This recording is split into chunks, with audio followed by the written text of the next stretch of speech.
If you want to turn on or off car crash detection on Pixel 9a, you have to start by opening settings, and then you will have to scroll down and go into safety and emergency settings.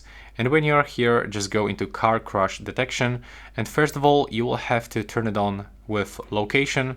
So you will be redirected into the location settings, and you have to simply turn it on, then go back, and here you can just turn it on. But as you can see in my case, it's not supported. So you can take a look right here. That will be list of all supported countries for that specific feature. And we should actually go below. And here, as you can see, it's going to work in the following languages and for the following countries. So that's the list of all countries.